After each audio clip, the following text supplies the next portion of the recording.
Vladimir ate breakfast, fed his dog, and, taking a cup of coffee, walked around the house. As was his habit, he turned on the computer, and while it was loading, he went to the window. It was raining again, and he did not feel like going outside. The yellowed leaves were almost all gone, only there were a lot of them under the trees, and large raindrops pounded them into the ground. Vladimir shivered. Lord whimpered. Even the dog didn't want to go outside in this weather. A greeting tune sounded from the computer. The man stood hesitantly, looking at the monitor. Every day it was the same. An endless stream of news and nonsense that swarmed the internet. He sat down in the morning for a little while, and the whole day flew by.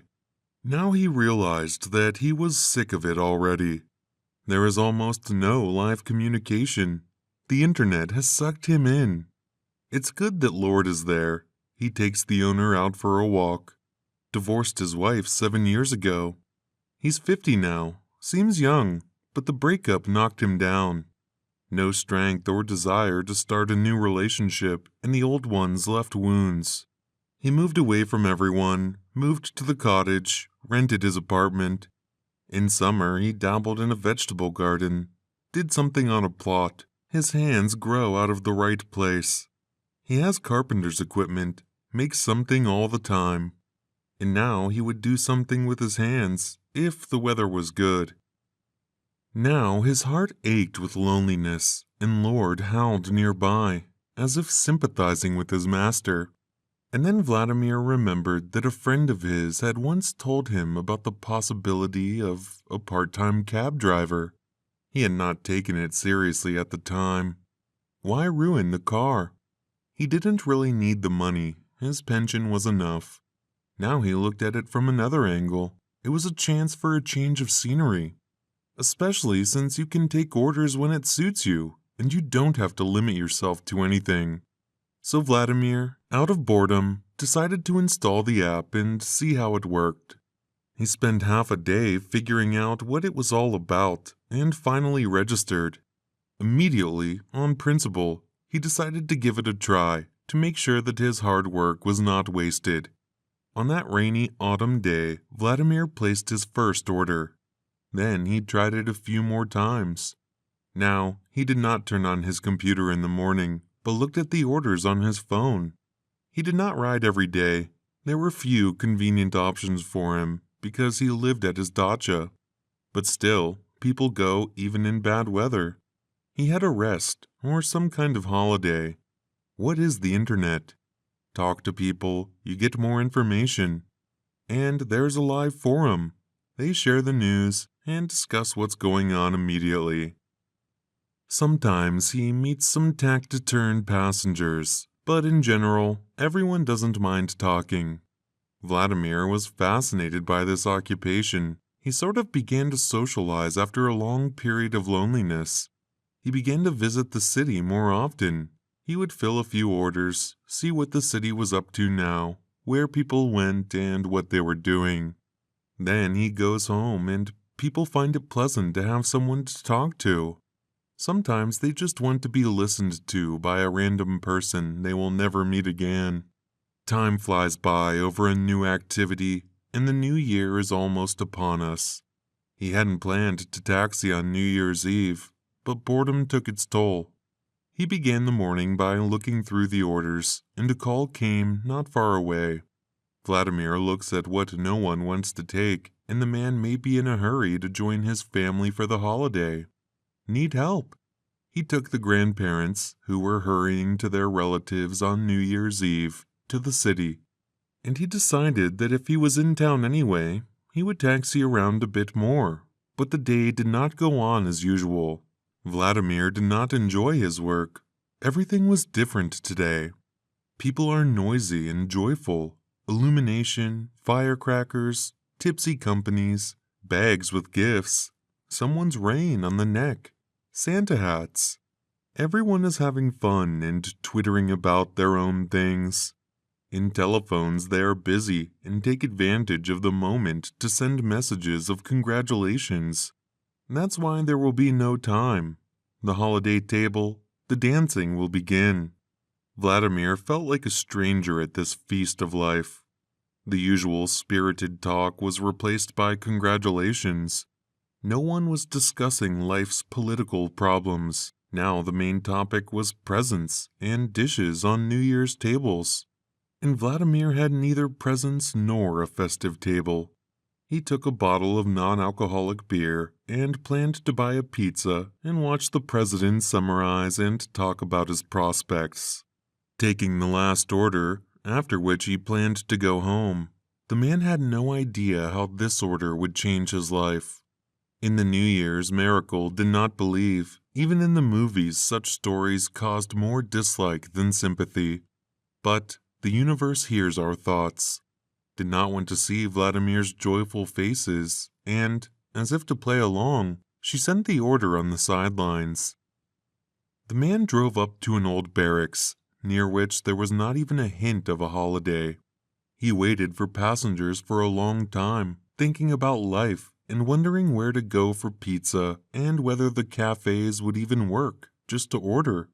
When he looked at his watch, it turned out that it had already been 15 minutes. Already thought to cancel the order, but out of the door came an intoxicated couple with a child. Vladimir was already regretting that he hadn't remembered to leave in time. Looking at the company, it was clear that the trip would be fun, but not in a positive sense. The adults, looping, came to the car. Dad fell into the front seat, and with him, the cabin was filled with the horrible smell of overdrinking. Mom struggled to open the back door and clumsily tried to climb into the cabin. "I'm sorry, but I can't take you with the baby." Vladimir decided not to take the risk and get rid of such customers. "You did not specify that you need a child seat." "What child is it?" The father brushed him off. "A grown-up girl." "Until the age of 12 is not allowed. Will you pay a fine for her?" the driver objected. The mother and child finally got into the car and closed the door. The driver didn't respond to her objections. "I can't drive you," Vladimir repeated again. "Dude, don't show off," the man threatened.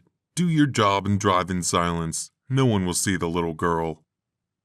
Vladimir realized that it was better to fulfill the order and get rid of these customers quickly. They would argue longer, more drunkenly fight, damage the car foolishly. He didn't want to go to the police on New Year's Eve because of some drunkards. The driver drove the passengers to their destination, and on the way he listened to the couple swearing and cursing. He drove in silence. He wanted to fulfill the order quickly and go home. When they arrived, the father threw the cab driver crumpled banknotes and looked at the driver with admiration. Alcohol makes people kings and queens in their heads, and pathetic in the eyes of other people. Vladimir only smiled to himself. This couple was not even pathetic, but disgusting. There was nothing to pity such people. He waited until the customers left the car and went home. He experienced the long-ago feeling of being glad the job was over and he could go back to his place in peace. On the way, he stopped at a pizza place. Luckily, he was offered a pizza without waiting, which the customer had refused. Well, now he had a New Year's Eve miracle in his life, thought Vladimir to himself.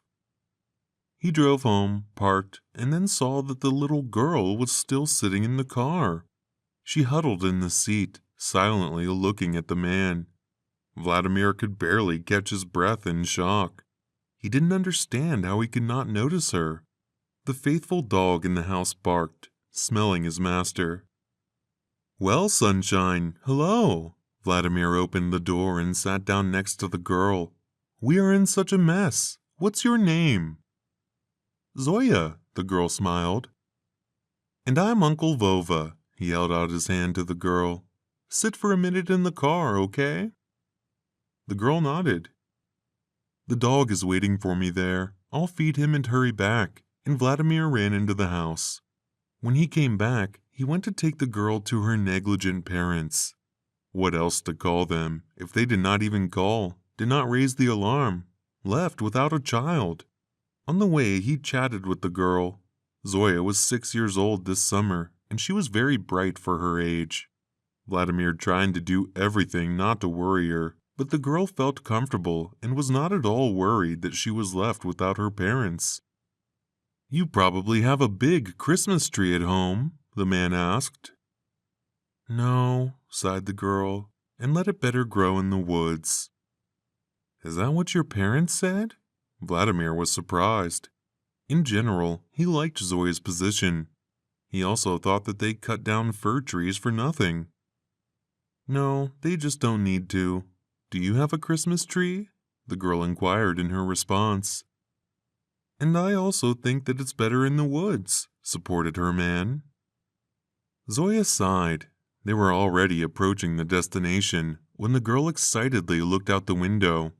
When the car stopped outside the apartment building where they dropped the drunk couple off, Vladimir called the girl's parents.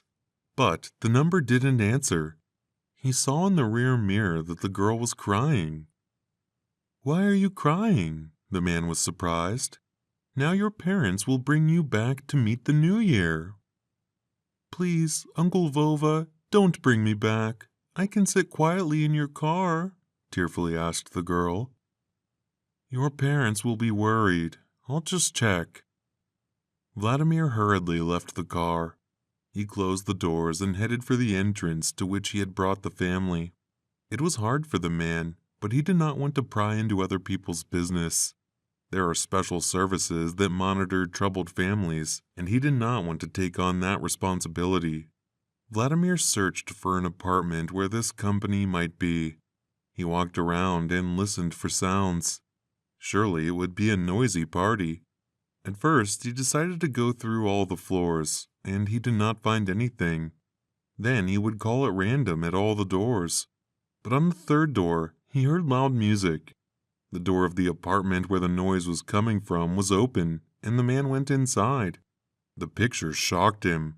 Everything was dirty, scattered around. A lot of people were drunk. Some were dancing, some were lying on the floor, some were drinking, smoking, lying half naked. No one paid any attention to the man who walked in. Everyone who wasn't passed out was stoned. Vladimir walked around the apartment and saw the girl's father in one room, lying on the couch and snoring. Coming out, Vladimir ran into Zoya's mother, who was dancing with another man. It was quite clear that the girl's absence did not bother her parents. Vladimir went back to the car. He was determined that the child could not be returned to this family. Normal parents, having lost a child, at the very least would not continue to celebrate. The man decided to give the girl a little celebration today and take her to the police tomorrow. When Vladimir returned to the car, he saw that the little girl had fallen asleep. All the more reason not to disturb her. They came home, and the man carried the sleepy girl into the house. There laid her on the bed and covered her with a blanket. Lord kept trying to sniff out the guest, but Vladimir did not allow, worried that he would hurt the girl. His dog did not like strangers, except for the owner did not let anyone near him. It was getting late, and the man heated up some pizza and welcomed the new year with Lord, sitting on his couch. He wanted to give Zoya some present, but there was nothing suitable for children at home. It's a good thing he bought candy recently. He didn't have time to eat it.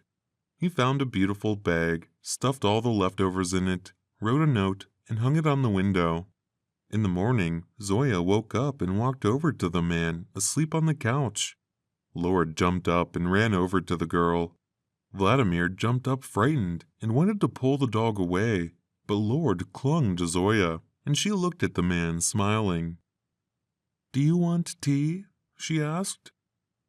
The man felt uncomfortable. He imagined the girl watching her drunken parents, and in the morning, apparently, they asked her to make tea. "Well, hello," laughed Vladimir. "You're my guest. I'll make you some tea." And he went into the kitchen. Zoya and Lord ran after him. On the way, Vladimir stopped at the window. "And what do we have here?" The man pretended to be surprised and looked at the girl. Zoya excitedly looked at the package hanging on the window. Vladimir took the package off and twirled it in front of him. "What the hell is that?" He pulled out a piece of paper and read it. "To Zoya from Santa Claus." He raised his eyebrows in surprise. The girl stared at the gift in amazement. "Wow, how did he know?" The man scratched his chin. "You must have behaved well all year long, that Santa found you here and left you a surprise." The girl jumped around Vladimir. The man handed her the gift, and she clutched the package to herself. Vladimir felt ashamed. There are only a few candies, and the girl expects something special. But he almost burst into tears when Zoya opened the gift and was genuinely happy when she took the candies out. Taking Zoya away that day didn't work out. The man lived on the outskirts of the city, and during the night there was so much snow that the car could not pass. Vladimir thought, a day earlier, a day later, makes no difference. A few days passed like that. The parents did not think about the little girl, and Vladimir did not call them himself. Zoya and Lord became friends. The girl enjoyed life and did not even remember her parents. Vladimir became more and more convinced that he could not allow her to return to her family. He became more and more attached to the girl, and his doubts tormented him. He did not know how he could help Zoya. If he turned her over to the police, she would end up in an orphanage. And from there, with our bureaucratic system, it would be very difficult to get out. He didn't want that future for the little girl, but he had no other choice. The further he delayed, the more dangerous it would be for him. And on the 10th day, he decided that there was no more time to procrastinate. During this time, he and Zoya had cleared the road, made bird feeders, made snowmen in the yard. Vladimir realized that the girl, like him, also became attached. Then it would be more painful to part. He had to pull himself together and take her to the police. When the man was already determined to do this, the phone rang. It was the girl's mother. "You motherfucker, give the child back," she immediately demanded. Vladimir was taken aback. That is, the mother was quite aware of where her daughter was and was quietly celebrating. And now she stepped back and remembered about her, decided it was time to take her back. "What makes you think that your child is here?" Vladimir asked. "I know a lot of things, may you know," yelled the mother. "Give me back the child, or I will get you out of the ground." Vladimir hung up the phone. Give Zoya back to her mother, who quietly celebrated 10 days without wondering how her daughter, or take her to the police and condemn her to suffer in an orphanage. In either case, Zoya would have an unenviable future. The man watched the girl frolicking with the dog and pondered. He was faced with a hard choice, with no acceptable solution for the child. But suddenly, a thought occurred to him. Vladimir no longer thought he would ever have grandchildren, and with Zoya they became like family. There was some special bond between them, and the little girl was drawn to him, and for him she was something more than just a stranger's child forgotten in the car. Vladimir's only son died in the service in a shooting accident. He served under the contract. He chose that way himself after the army. He liked military service. After his son's death, Vladimir's relationship with his wife broke down. Both suffered in their own way. Each suffered themselves. They could not live together after losing their son. It was painful for both of them to realize that they had brought up their son, Kirill. They had lived together, and everything was over. They could not look each other in the eye. Vladimir decided that fate had sent him a granddaughter. He didn't think about the consequences. He just didn't want the child to suffer. But it could not go on indefinitely. Some of the neighbors reported to the police that the man had a child in the house. They dragged Vladimir around, but they got over it and let him go. Zoya, on the other hand, was placed in an orphanage. Custody worked quickly, checked on the parents. Zoya's mother lived with a roommate. Her father was absent. The place where the child lived was deemed unsuitable. There was a question of deprivation of parental rights. Vladimir visited the girl in the orphanage and monitored how her issue was progressing. It turned out that the mother, in principle, did not care what they would do with the girl. She did not need her. She was worried for her own skin so that she would not be judged, because the neighbors, unexpectedly, showed concern for the girl and began to tell how the little girl was living unnecessary in a barracks with her parents. Why no one had raised this issue before, it was strange. Everybody did not care. They silently watched, and now everyone started talking about the poor girl. During one of Vladimir's visits, he was sitting in the director's office, wondering about the news, and happened to see a folder with Zoya's personal file.